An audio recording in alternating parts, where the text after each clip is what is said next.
గజం భూమి 13,500 రూపాయలతో 151 గజాల భూమి 20 లక్షలు మాత్రమే. నమస్తే, వెల్కమ్ టు సుమన్ టీవీ. రెండమ్మా రండి, ఇక్కడ అంతా ఫ్రీ. ఎక్కడ నుంచి ఎక్కడికైనా వెళ్ళండి, ఎంత దూరమైనా ఉచితంగానే ప్రయాణించండి. మొన్న కర్ణాటక, నిన్న తెలంగాణ, రేపు ఆంధ్రప్రదేశ్ మహిళకు ఉచిత బస్సు పథకంపై రాష్ట్రాలు ఆసక్తి చూపుతున్నాయి. పొరుగు రాష్ట్రాల్లో ఈ హామీ కలిసి రావడంతో ఏపీలో కూడా ఇదే తరహా హామీనిచ్చారు టీడీపీ అధినేత చంద్రబాబు.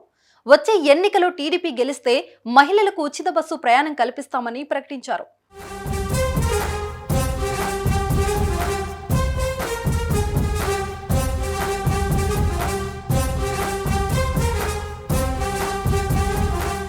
తెలంగాణలో ఎన్నికలు రావడం, కాంగ్రెస్ గెలవడం, రేవంత్ సీఎం అవ్వడం చకచకా జరిగిపోయాయి. ఇప్పుడు ఏపీ వంతు వచ్చేస్తుంది.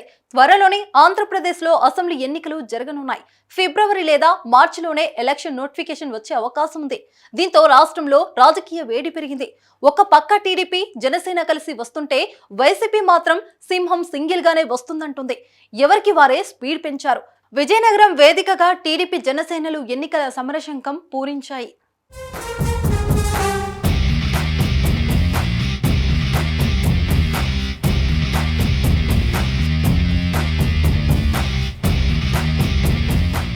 టీడీపీ జాతీయ ప్రధాన కార్యదర్శి నారా లోకేష్ యువగలం పాదయాత్ర సందర్భంగా డిసెంబర్ 19వ తేదీన విజయనగరంలో భారీ బహిరంగ సభ ఏర్పాటు చేశారు.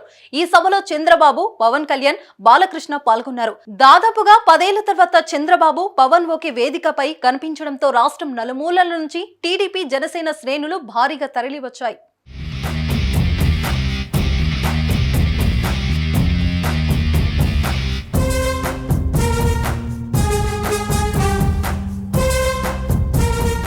ఈ బహిరంగ సభలో టీడీపీ అధినేత చంద్రబాబు సంచలన ప్రకటనలు చేశారు. రాష్ట్ర ప్రజలపై ఎన్నికల వరాల జల్లు కురిపించారు.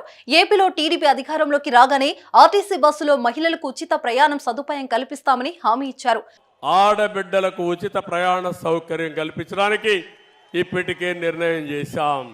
నిరుద్యోగులకు నెలకు 3,000 రూపాయల చొప్పున వృత్తి కల్పిస్తామని తెలిపారు. అన్నదాత కార్యక్రమం ద్వారా ప్రతి రైతుకు ఆర్థిక సాయం అందిస్తామని ప్రకటించారు.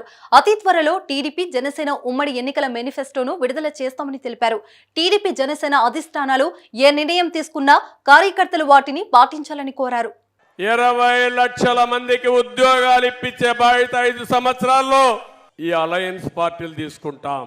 ఇది కాకుండా నెలకు 3,000 రూపాయలు నిరుద్యోగులకి నిరుద్యోగ భృతి ఇచ్చి మిమ్మల్ని ఆదుకుంటాం.